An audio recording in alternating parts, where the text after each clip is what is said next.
여러분들과 함께 예배 드리게 되어서 저도 영광입니다. 여러분들 모두에게 하늘보 임하시기를 주님의 이름으로 축복합니다.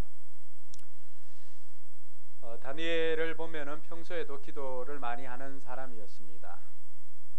근데 오늘 다니엘을 보면은 특별히 그가 기도를 결심하는 장면이 나오고 있습니다.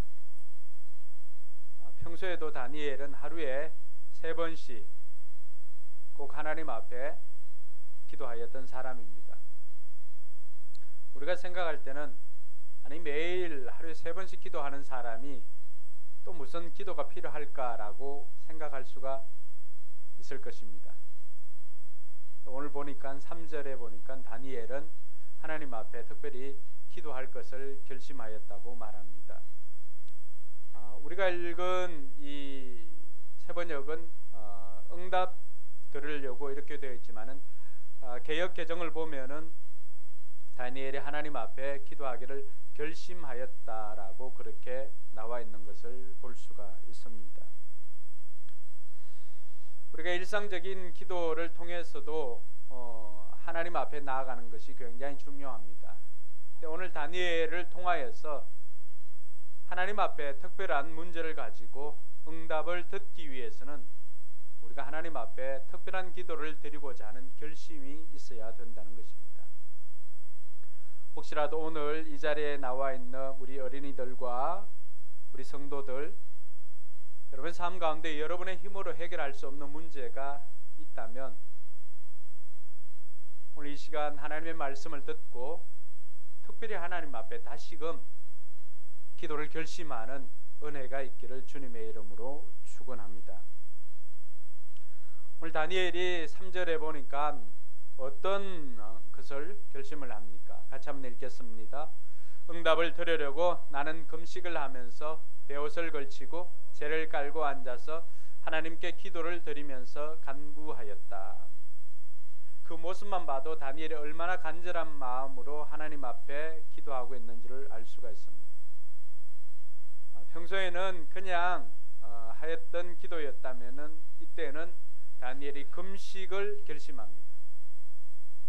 음식을 끊고서라도 내가 하나님 앞에 이 부분만큼은 응답을 들어야 되겠다라고 하는 결심을 가지고 하나님 앞에 기도로 하나님과 승부하는 것은 아니지만 내게 지금 닥쳐 있는 이 문제를 가지고 기도로 승부를 보고 있는 다니엘을 만날 수가 있습니다. 베옷을 걸치고 재를 깔고 앉아서 하는 기도는 가장 겸손히 마치 죄인인 것처럼, 마치 죄인으로서 우리가 예전에 영화를 볼 때 석고되지 않은 그런 것과 거의 흡사합니다. 하나님 앞에 죄를 뒤집어 쓰고 나는 죄인입니다 고백하면서 하나님 앞에 납작 엎드리는 그 장면. 베옷은 주로 언제 입습니까? 이스라엘이나 우리나라나 문화가 크게 다르지 않습니다. 상중에 입는 것이 베옷입니다. 그러니까 자기 자신의 그 죽음을 통감하면서 생명을 걸고 하나님 앞에 기도하고 있는 모습을 볼 수가 있습니다. 그럼 왜 다니엘이 이러한 특별한 기도를 하게 되었을까요? 그가 우리처럼 늘 놀다가 어떤 문제가 생기면 기도하는 사람이 아니라 평소에도 하루 3번씩 꼬박꼬박 기도하는 사람이었는데 이런 특별한 기도를 결심할 그런 일이 있었을까? 생각을 해보니까 다니엘이 이렇게까지 기도한 것은 바로 2절에 그 비결이 나와 있습니다. 2절 한번 같이 보겠습니다. 시작. 곧 그가 통치한 첫 때에 나 다니엘은 거룩한 책들을 공부하면서 주님께서 예레미야 예언자에게 하신 말씀, 곧 예루살렘이 70년 동안 황폐한 상태로 있다는 것을 생각하여 보았다. 여러분, 이 다니엘이 하나님 앞에 이렇게 기도를 결심하게 된 것은 자기가 지금 포로로 잡혀와 있지만 그곳에서 뭘 한 거예요? 거룩한 책들을 공부하였다는 거예요. 거룩한 책이 뭘까요? 예레미야가 썼던 그 글, 그러니까 오늘 우리에게는 성경으로 남겨져 있는 책들이죠. 그 성경을 읽고 마침 거기에 보니까 예레미야 선지자가 예언한 부분이 자기 눈에 들어오게 된 것입니다. 예레미야 25장에 보면은 예레미야가 예언한 내용이 나옵니다. 같이 읽습니다. 이 땅은 깡그리 끔찍한 폐허가 되고 이 땅에 살던 민족은 70년 동안 바벨로니아 왕을 섬길 것이다. 이렇게 70년이란 기한이 다 차면 내가 바벨로니아 왕과 그 민족과 바벨로니아 땅의 죄를 벌하며 그곳을 영원한 황무지로 만들어 버리겠다. 나 주의 말이다. 바벨론이 예레미야가 예언할 그 당시부터 시작해서 몇 년 동안 앞으로 통치를 하겠다는 것입니까? 70년 동안. 70년. 다니엘이 오늘 말씀을 통하여서 그가 이 책을 듣고 이 책을 읽고는 오늘 말씀 2절에 보니까 한번 곰곰이 생각해 보았습니다. 자신들이 지금 바벨론의 포로로 와 있는 그때부터 시작해 가지고 지금 시점을 계산해 보니까 몇 년이 되어 가는 거예요. 70년이 되어 가는 거예요. 다니엘이 특별히 하나님 앞에 기도하고자 결심하였던 것은 하나님의 말씀을 통하여서 이 말씀이 언젠가는 때가 되면 이루어진다라고 하는 확신이 있었고, 그리고 이제 그 때가 가까워졌다라고 하는 것을 이 말씀을 읽으면서 깨달았기 때문에 그가 하나님 앞에, 그렇다면은 나는 하나님 앞에 기도로 말미암아 그것을 이루어 보겠노라고, 하나님 언제 내 삶에 이 일이 일어나겠습니까? 라고 하면서 3절에 그 응답을 드리려고 하나님 앞에 기도를 결심했다라고 하는 것입니다. 사랑하는 성도 여러분, 여러분들 앞에 놓여 있는 문제들, 여러분의 힘으로 해결할 수 없는 문제들, 하나님의 절대적인 도움이 필요한 부분들이 있다면 평소에도 여러분들이 기도하고 하지만 오늘 다니엘처럼 하나님 앞에 특별히 작정하고 기도할 수 있는 은혜가 있기를 바랍니다. 몇 달이 아니죠. 몇 주 전에 우리 국제가사원 그 123 기도 요원들이 있습니다. 최영기 목사님과 이렇게 같이 기도하는 기도 동역자들이 있는데, 그때 그 123 요원들에게 급한 기도가 요청이 왔습니다. 최 목사님 직접 보낸 것입니다. 우선 다른 것이 아니라 사모님이 굉장히 위독한 상황 가운데 있는데 병원에서도 어떻게 보면은 이제는 거의 마지막이라고 할 정도로 그렇게 보고 있다라고 하는 것입니다. 그때 최영기 목사님이 선택한 것은, 자신이 지금까지도, 최 목사님은 지금까지도 자기가 하나님 앞에 헌신하고 하면은 하나님께서 사모님을 긍휼히 여겨 주실 것이라고 하는 그 기대감에, 실은 의사가 몇 개월밖에 살지 못할 것이라고 했지만 암이 발발하고 20년을 살았습니다. 그 일을 위해서, 자기 아내를 위해서 수요일마다 목사님은 실제로 금식하면서 기도해 왔었습니다. 왜 그렇게 사는가라고 했을 때, 자기가 이렇게 섬김으로 말미암아, 물론 그걸 한다고 해서 이렇게 되는 것이 아니라 하나님 앞에 먼저 하나님 나라와 의를 구하면 모든 것을 더해 주시는 하나님의 은혜를 경험하기 위해서 지금까지 20여 년 동안 삶으로 그렇게 살아왔습니다. 근데 그날은 특별히 3일을 같이 금식하며 같이 기도할 기도 동역자들에게 요청을 하였습니다. 물론 각자의 처지에서 전 세계에 흩어져 있는 가정교회를 하는 목사님들, 또 기도의 동역자들이 어떤 이들은 3일, 어떤 이들은 하루, 자기 형편에 따라서 같이 그 금식 기도에 동참하였습니다. 저 역시도 하루 금식하면서 같이 기도에 동참했습니다. 놀라운 것은 병원에서도 이제 어느 정도 정리를 하고 해야 될 시점이라고 하였는데, 중환자실에 들어가서 굉장히 힘들어하는 시점이었는데, 그러나 그 3일의 금식 기도를 끝내고 놀라운 것은 사모님이 목사님과 함께 퇴원하였다는 사실입니다. 할렐루야. 이러한 것들이 우리가 어떤 특별한 일을 위해서는 특별히 하나님 앞에 작정하고 나아갔을 때 하나님의 특별한 은혜가 우리 가운데 임한다는 사실을 경험하는 저와 여러분들이 되기를 바랍니다. 때로는 우리는 우리의 삶에 응답을 드리려고 하는 작정 기도를 할 때도 있습니다.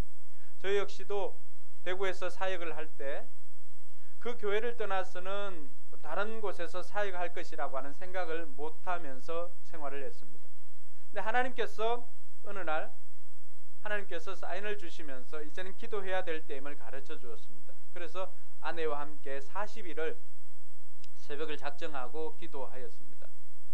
그렇게 기도하는 중에 하나님은 항상 그 때가 딱 차야만이 이루어지는 것 같습니다.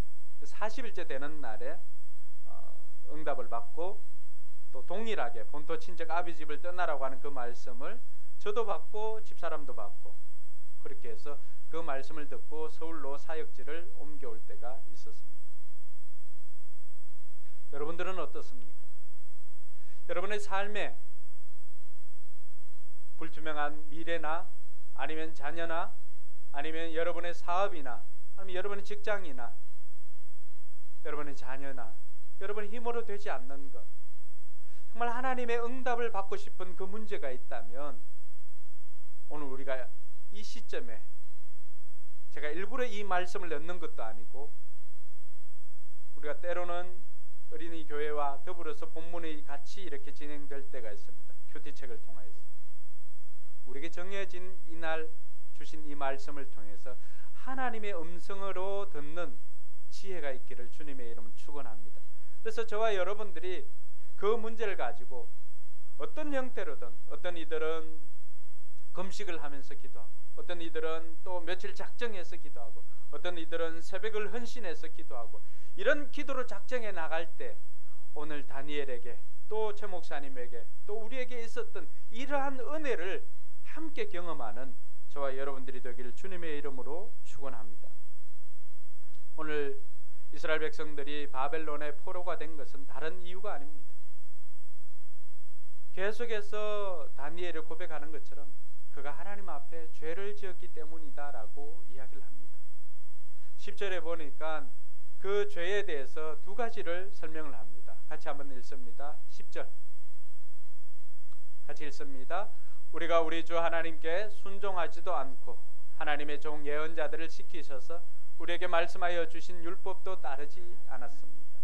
보면은 두 가지입니다. 하나는 하나님께 순종하지 않은 거고 하나는 하나님께서 예언자들을 보내서 말씀하였는데 그 율법대로 지키지 않았다는 것입니다. 순종과 또 행동을 하지 않았다는 것입니다. 이런 고백들을 다니엘이 계속해서 하나님 앞에 하고 있는 것입니다. 오늘 저와 여러분들의 삶에 곤고한 문제들이 있다면은 혹이라도 우리의 삶을 한번 돌아볼 수 있기를 바랍니다. 나는 하나님께 순종하고 있는지, 나는 주일 강단에서 선포되어지는 말씀을 삶 가운데 실천하고 있는지, 이 두 가지를 한번 점검해 볼 수 있기를 바랍니다. 그렇지 않고 우리는 늘 하나님께서 내게는 이런 복을 안 주신다고 원망하거나 불평할 때가 많이 있습니다. 왜 하필 나냐고, 왜 내게는 이런 어려움이 있냐고 이렇게 불평할 때가 있습니다. 오늘 다니엘을 통해서 우리의 삶을 비추어 보면은 우리 역시도 하나님 앞에 혹이라도 불순종한 것은 없는지, 주일 강단에 선포되어지는 말씀을 통하여서 우리가 그 말씀대로 실천하고 있지는 않은 것은 없는지 점검하여서 하나님의 뜻을 발견하는 저와 여러분들이 되기를 바랍니다. 다니엘의 기도를 보면은 몇 가지 특징이 있습니다. 그 첫 번째는 다니엘의 기도는 기도의 대상에 대한 분명한 고백이 있습니다. 오늘 말씀에 보면 본문 4절을 한번 보시면은 나는 주 나의 하나님께 기도하면서, 다니엘의 그 고백은 뭡니까? 나의 하나님, 나의 하나님. 평상시에도 다니엘이 하나님과의 그 친밀한 관계를 가졌기 때문에 다니엘은 다른 사람의 하나님이 아니라 누구의 하나님? 나의 하나님이라고 고백하는 것입니다.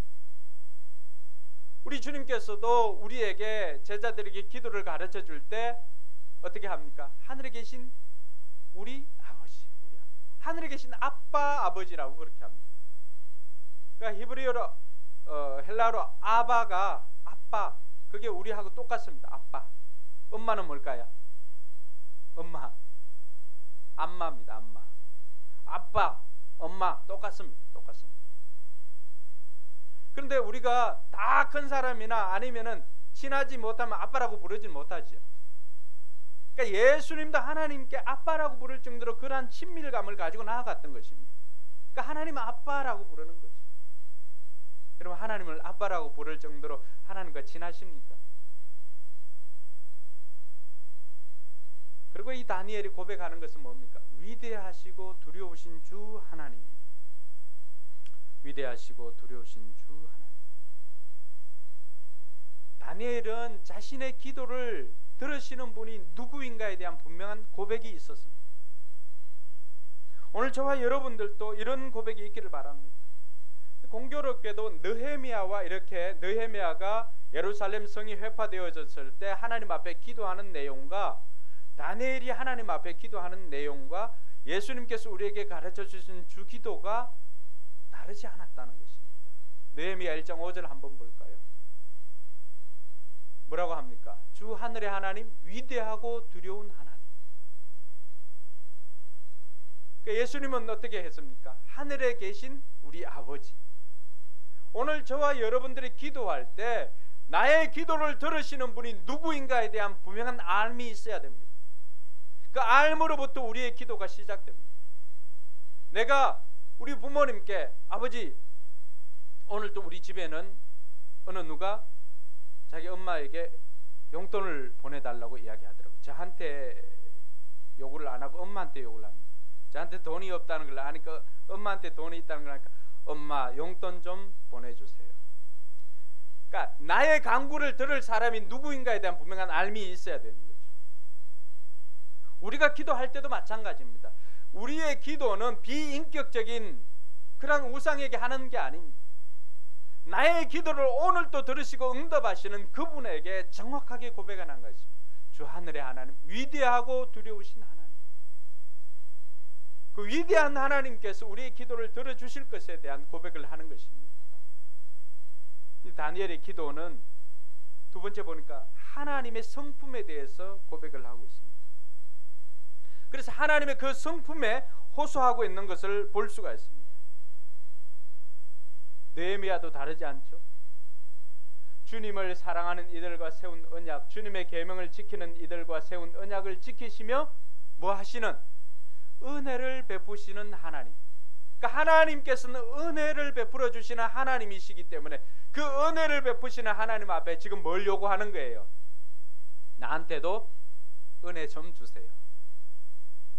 다니엘은 어떻게 고백했을까요? 4절에 보니까 자, 위대하시고 두려우신 하나님은 어떻게 하는 거예요? 하나님을 사랑하며 하나님의 계명을 지키는 사람들에겐 뭘 하는 거예요? 언약과 인자를 베푸시는 하나님. 느헤미야가 사용했던 은혜를 베푸시는 하나님과 언약과 인자를 베푸시는 그 인자나 은혜는 크게 다르지 않습니다. 헤세드, 하나님의 사랑이죠. 그래서 하나님께서 가지고 있는 하나님의 그 사랑에 호소하고 있는 것입니다. 하나님은 사랑이 많으신 분이시니까, 하나님은 은혜가 풍성하신 분이니까, 하나님은 인자를 베풀어 주시는 분이니까 나에게 뭘 달라고요? 언약을 기억하여 주셔서 인자, 하나님의 사랑을 베풀어 주십시오라고 하는 요청을 하고 있는 것입니다. 여러분들이 하나님 앞에 기도할 때도 그냥 나가는 것이 아니라 그 하나님의 성품을 알고 그 성품에 고백할 수 있는 저와 여러분들이 되기를 바랍니다. 그렇게 하려면 하나님과 굉장히 친밀한 관계를 유지하고 말씀을 통해서 하나님이 어떤 분인가를 알아야만 할 수가 있죠. 다니엘의 오늘 이 언약과 인자를 베푸시는 하나님, 이 고백은 다니엘이 책을 통해서만 경험한 것이 아닙니다. 그 이전에도 사드락, 메삭, 아벳느고가 또 던져졌을 때도, 또 사자굴에 다니엘이 던져졌을 때도 하나님은 그때마다 다니엘과 친구들에게 뭘 베풀어 주었어요? 하나님의 사랑을 베풀어 주었습니다. 할렐루야. 그러니까 이것은 경험에서 나온 것이죠. 여러분들이 경험한 하나님, 어떤 하나님입니까? 우리가 기도할 때 막연하게 하는 것이 아니라 내가 지금까지 살아오면서 경험한 그 하나님에 대해서 고백을 하고 그 하나님의 성품에 대해서 우리가 호소를 하는 것입니다. 내가 힘들 때, 내가 어려울 때 나를 외면치 않고 그때마다 건져주시고 인도해 주신 하나님, 인자를 베풀어 주신 하나님, 지금 이 문제에도 하나님 제게 인자를 베풀어 주십시오라고 요청하는 것입니다. 할렐루야. 뿐만 아니라 다니엘의 기도를 보니까 5절과 6절에 보면 계속해서 다니엘이 고백하는 게 있습니다. 뭘 고백하죠? 우리가 죄를 짓고 잘못을 저질렀습니다. 어떻게 보면은 다니엘은 그렇게 하나님 앞에 죄를 짓는 삶을 살지는 않았습니다. 그럼에도 불구하고 다니엘이 고백하고 있는 것은 자기와 민족의 죄를 동일시하면서 하나님, 우리가 죄를 지었습니다. 우리가 하나님을 떠나 살았습니다. 계속해서 하나님 앞에 회개하면서 기도하고 있는 모습을 볼 수가 있습니다. 이 장면은 다니엘에게만 있는 것이 아닙니다.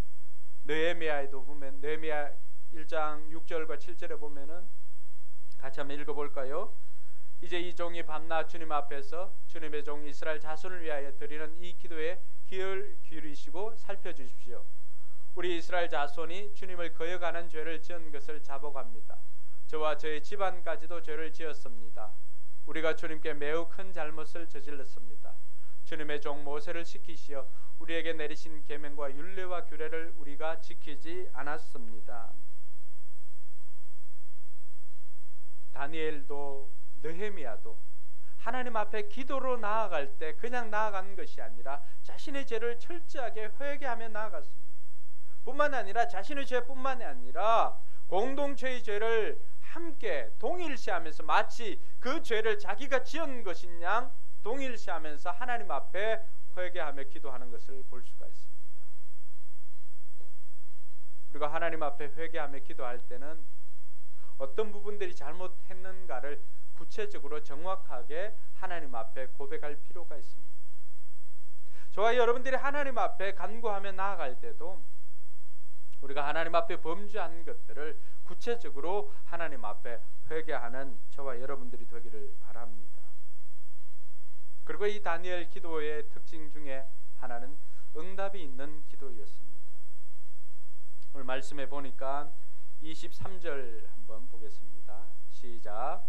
내가 간구하자마자 곧 응답이 있었다. 그 응답을 이제 내가 너에게 알려주려고 왔다. 내가 크게 사랑을 받고 있기 때문이다. 그러므로 그 말씀을 잘 생각하고 그 환상의 뜻을 깨닫도록 하여라.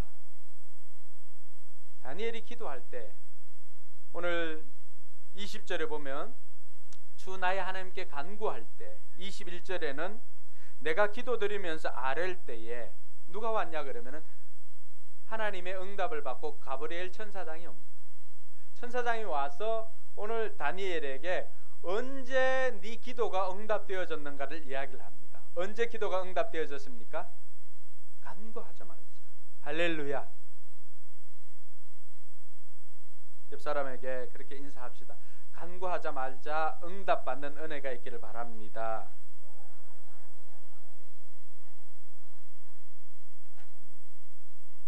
우리가 11월 달에 다니엘 세일의 기도회를 하는데 하나님께서는 다니엘이 간구하자 말자 응답을 보냈습니다. 그래서 그 응답을 가지고 누가 온 거예요? 가브리엘 천사가 온 거예요. 근데 때로는 우리에게 당도할 때는 때로는 그 시간이 늦어질 때도 있습니다. 그래서 다니엘 세일의 기도회는 다니엘에게는 간구하자 말자 했지만은 나중에는 21일 만에 이렇게 도착할 때가 있습니다. 그래서 다니엘 세일의 기도회로 우리가 21일 동안 기도하는 내용도 있는데 그 기도는 응답될 때까지 하는 겁니다. 오늘 다니엘이 하나님 앞에 간구하자 말자 하나님, 다니엘이 처음 시작할 때 3절에 뭐 때문에 기도했죠? 응답을 들으려고 했는데 23절에는 어떻게 한 거예요? 간구하자 말자 뭐가 있었어요? 응답이 있었다는 것입니다. 저는 우리 성도들에게 이 은혜가 있기를 주님의 이름으로 축원합니다. 우리가 간구하자 말자 하나님께서는 우리에게도 응답해 주신다는 사실을 믿을 수 있기를 바랍니다. 예수님께서 우리에게 기도를 가르쳐 주시면서 예수님께서도 하신 말씀이 바로 그것입니다. 요한복음 14장 13절과 14절에 보면 같이 한번 읽어볼까요? 너희가 내 이름으로 구하는 것은 내가 무엇이든지 다 이루어 주겠다. 이것은 아들로 말미암아 아버지께서 영광을 받으시게 하려는 것이다. 너희가 무엇이든지 내 이름으로 구하면 내가 다 이루어 주겠다. 할렐루야. 진짜인지 아닌지 그러면 삶을 통해서 한번 실천해 보시기 바랍니다. 예수님께서는 우리가 하나님 앞에 간구할 때 너희가 내 이름으로 구하는 것은 내가 다 이루어 주겠다고 약속하셨습니다. 다니엘은 70년이 지나면 바벨론이 황폐화되어지고 우리가 고토로 돌아갈 수 있을 것이라고 하는 그 말씀을 성경을 통해서 깨달아 알았고 그 말씀대로 자기의 삶에 이루어지기를 간구하였습니다. 그래서 그 응답을 가지고 가브리엘 천사가 와서 네가 간구하자마자 하나님께서 내게 응답해 주었다고 약속해 주었습니다. 그리고는 언제 그 일이 일어날 것인지 69일에와 한 일에 대한 설명을 다니엘에게 해 주었던 것입니다. 사랑하는 성도 여러분, 우리가 기도하면 하나님께서 응답해 주십니다. 이 가장 기본적인 사실을 잊지 않기를 바랍니다. 내가 응답받지 못한 것은 무엇 때문일까요? 구하지 않았기 때문입니다.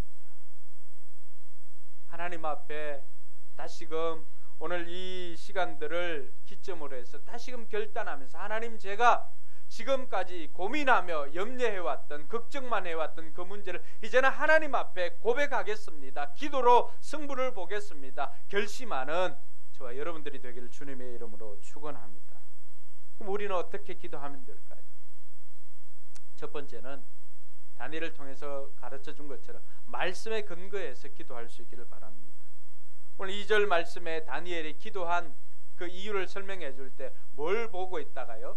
거룩한 책들을 공부하면서.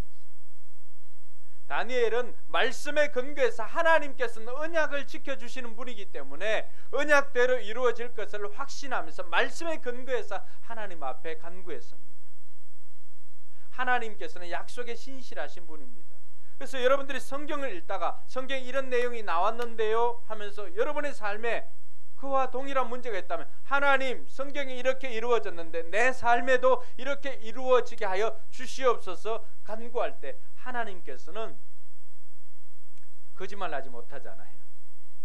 그대로 이루어 주시는 것을 믿으시기 바랍니다. 말씀을 가지고 또 우리가 말씀을 읽다가 깨달아지는 내용이 있으면 그 말씀을 붙잡고 기도하는 것입니다. 설교를 듣다가 깨달아지는 내용이 있으면 그 설교를 가지고 그 말씀을 붙잡고 기도하는 것입니다. 그래서 그 말씀을 붙잡고 하는 기도에 힘이 있다는 사실을 깨닫고 저와 여러분들도 더 말씀을 읽음으로 말미암아 그 말씀에 근거해서 기도하는 저와 여러분들이 되기를 바랍니다. 두 번째는 오늘 다니엘이 한 것처럼 평소에도 우리가 기도를 하지만은 특별한 문제를 가지고는 특별한 기도를 할 필요가 있다라고 하는 사실입니다. 오늘 다니엘은 언제 70년이 되면은 우리나라가 이제 다시금 회복되어질 것인데 예루살렘이 회복되어질 것인데 그 일을 위해서 평소에도 기도했지만은 그 특별한 문제를 가지고 특별하게 하나님 앞에 금식하고 작정하며 기도하였습니다. 그렇다면 오늘 저와 여러분들에게도 우리의 삶에 내 힘으로 해결할 수 없는 문제가 있다면 특별하게 하나님 앞에 작정을 하거나 금식을 하거나 그런 기도를 할 필요가 있다는 사실입니다. 그래서 저와 여러분들이 다니엘이 한 것처럼 때로는 금식도 하고 때로는 작정을 해서 기도할 때 하나님께서 저와 여러분들에게 응답해 주실 것입니다. 느헤미야도 다르지 않습니다. 느헤미야도 1장 4절에 보면은 느헤미야 1장 4절에는 느헤미야도 동일하게 그 문제를 가지고 어떻게 했습니까? 내가 이 말을 듣고서 예루살렘 성이 회파되어졌다는 그 소식을 듣고 자신의 삶에 무너진 영역이잖아요. 자기의 힘으로 해결할 수 없는 문제잖아요. 자기가 가지고 있는 것, 자기는 지금 이방 땅에 포로로 잡혀 있는 거잖아요. 그러면서도 자기의 힘으로 해결할 수 없는 그 문제를 가지고 이 말을 듣고서 어떻게 했습니까? 슬픔에 잠겨 있을 뿐만 아니라 어떻게 했죠? 같이 한번 읽어봅시다. 이 말을 듣고서 나는 주저앉아서 울었다. 나는 슬픔에 잠긴 채로 며칠 동안 금식하면서 하늘에 하나님께 기도하였다. 느헤미야도 마찬가지입니다. 자기의 삶에 무너진 영역, 그 문제를 가지고 수일 동안 슬퍼하였지만은 그러나 세상 사람들과 다른 부분이 바로 이것입니다. 세상 사람들은 자기의 삶에 있어서 해결할 수 없는 문제가 생기면 어떻게 합니까? 그냥 슬픔에 잠긴 채로 며칠 동안 울기만 할 뿐이지 도움을 받을 길이 없습니다. 우리는 어떻습니까? 느헤미야나 다니엘이 했던 것처럼 슬픔에 잠긴 채로 며칠 동안 금식하면서 하나님 앞에 기도하였을 때 우리는 이미 그 결과를 알고 있지 않습니까? 하나님께서 왕을 통하여서 느헤미야에게 명령하여서 성을 다시금 쌓을 수 있는 그 제목과 비용 이런 모든 것들을 이방 나라 왕이었던 왕이 느헤미야에게 다 제공해 주었다는 사실입니다. 다니엘은 어떻습니까? 70년이 되었을 때 하나님께서는 이방 왕이었지만 고레스 왕을 통하여서 너희들은 이제 너희 땅에 가서 성전을 건축하고 살아라고 그렇게 이야기를 해주었습니다. 이방 왕이었습니다. 언제 이런 일들이 일어납니까? 우리가 하나님 앞에 기도할 때입니다. 기적을 경험하기를 원한다면 하나님 앞에 기도로 승부를 볼 수 있기를 바랍니다. 그럼 능력의 하나님께서 저와 여러분들의 기도에 응답해 주실 것입니다. 우리가 기도하고자 할 때 어떻게 기도하느냐? 세 번째로 하나님의 능력을 믿고 기도하는 것입니다. 오늘 느헤미야나 다니엘이나 동일하게 인자를 베풀어 주시는 하나님, 은혜를 베풀어 주시는 하나님 앞에 그 성품에 호소하며 나아갔던 것은 하나님께서는 크고 위대하시고 인자를 베풀어 주시는 하나님이시기 때문에 우리의 기도를 반드시 응답해 주실 것이라는 확신을 가지고 하나님 앞에 나아갔습니다. 히브리서 기자는 히브리서 11장 6절에 보면 우리에게 동일하게 말씀해 주십니다. 같이 한번 읽겠습니다. 믿음이 없이는 하나님을 기쁘게 해드릴 수 없습니다. 하나님께 나아가는 사람은 하나님이 계시다는 것과 하나님은 자기를 찾는 사람들에게 상을 주시는 분이시라는 것을 믿어야 합니다. 우리가 최소한 하나님 앞에 기도할 때는 이 두 가지 믿음은 있어야 됩니다. 한 가지 믿음은 하나님이 계신 것과 또 하나의 믿음은 어떻습니까? 그 계시는 하나님께서 우리가 하나님 앞에 나아가고 우리가 하나님을 찾으면 하나님께서는 반드시 어떻게 한다는 거예요? 하나님을 찾는 사람들에게 상 주시는 분이라고 하는 것을 믿어야 한다라고 하는 것입니다. 우리가 기도할 수 있는 근거도 바로 이것입니다. 내가 기도하면 위대하신 하나님께서, 능력이 많으신 하나님께서, 모든 것을 아시는 하나님께서 우리의 기도에 간구해 주신다는 그 사실입니다. 하나님께서는 응답해 주실 수 있는 능력이 있다는 사실입니다. 능력이 있기 때문에 우리가 하나님 앞에 나아갈 수 있는 것입니다. 이 하나님의 능력을 믿고 기도하는 저와 여러분들 되길 주님의 이름으로 축원합니다. 그럴 때 하나님께서 다니엘에게 응답해 주신 것처럼 저와 여러분들에게도 동일하게 응답해 주실 것입니다. 뿐만 아니라 다니엘에게는 보니까 22절에 보니까 다니엘에게는 지혜와 통찰력을 주셨습니다. 이것은 기도하는 사람에게 주시는 하나님의 보너스입니다. 하나님께서는 기도할 때 그것만 주시는 것이 아니라 오늘 다니엘에게는 22절에 보면 9장 22절에 보면 다니엘에게 지혜와 통찰력까지도 주었다고 했습니다. 그러니까 어떤 상황이 닥치든지 그것을 보고 깨닫게 하시는 능력을 주었다는 사실입니다. 이 모든 것들이 기도할 때 다니엘에게 주셨던 것입니다. 같이 한번 읽겠습니다. 그가 나에게 와서 설명을 해주었다. 지혜와 통찰력을 주려고 합니다. 언제 기도할 때입니다. 오늘 우리 어린이 교회에서도 왔는데 여러분들이 어떤 문제든지 크고 작은 문제든지 하나님 앞에 기도하면 하나님께서 그 문제만 응답해 주시는 것이 아니라 여러분들에게 뭐까지 준다고요? 지혜와 통찰력을 주십니다. 그러면 여러분들이 시대를 이끌어갈 수 있는 능력의 사람이 되는 것입니다. 저는 우리 아이들뿐만이 아니라 우리 모든 성도들이 오늘을 기점으로 해서 다시금 기도하는 사람으로 결심하고 나아갈 때 하나님께서 기도 응답뿐만이 아니라 여러분의 삶에 지혜와 통찰력을 주셔서 하나님께 영광 돌리는 그런 삶을 살아가기를 주님의 이름으로 축복합니다. 기도하겠습니다. 우리 이 시간 같이 한번 기도합시다. 그리고 하나님 앞에 결심합시다.